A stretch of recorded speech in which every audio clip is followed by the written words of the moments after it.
The next speaker is Victoria Finch.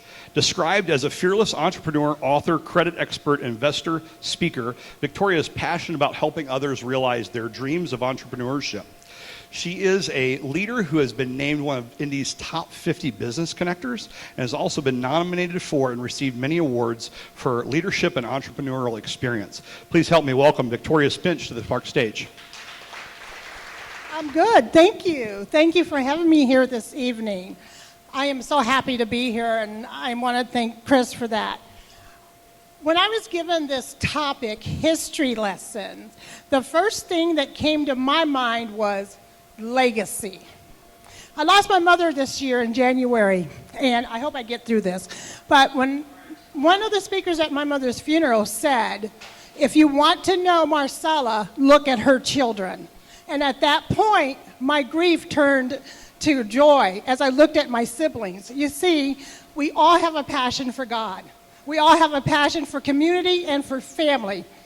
When I was a child, people would say, I know your mother. She is so sweet. And from my mother's sweet and kind nature, we learned kindness and paying it forward. People would say to me, I know your mother. She works hard for you children. And from my mother's hard work and dedication to us, we learned to work hard. They would say, we can trust your mother. When she says she's going to do something, she does it.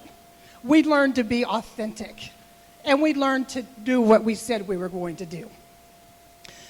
I heard a story about a lady, and what I want to talk to you today about is what will you do to leave a legacy? There was a lady in her late 70s and 80s, and she would knit baby blankets at the children's hospital, and she would give them to parents.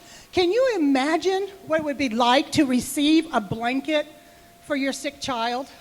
She's 70 or 80 years old, but she could do that. My son, he's 15 years old. He's 6'2". He's a big guy. And so one day, he'd always ask me for lunch money. And I'm like, why do you keep going through lunch money? And I figured, he says, well, Mom, I got to eat 2 lunches. I'm growing. I'm like, okay. Sometimes he'd come home starving. So finally, I asked him, how much is your lunch? He said, Mom, he said, sometimes I buy other kids lunch. Sometimes I buy them water.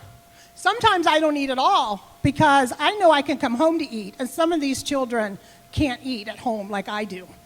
So I tell this story not to brag, but I tell these stories to tell you we can all do something.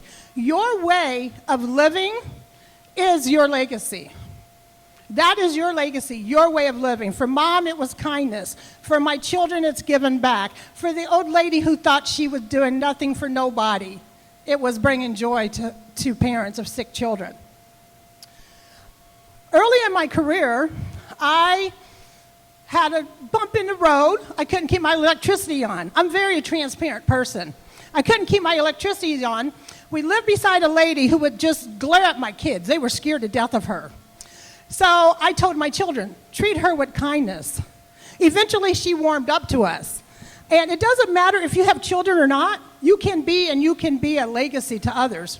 That woman realized I didn't have electricity. She moved me and my 3 children into her 2-bedroom condo. She went to the synagogue, she was Jewish, raised the money for my electricity bill. That woman today is Tanta Ann, and she is a part of our family, and she is the legacy and the story of our family. So what I'd like to challenge you today is, what happened? What I'd like for you to do is look at your business, look at your life, and determine what will people say about you tomorrow? What's your legacy? Thank you.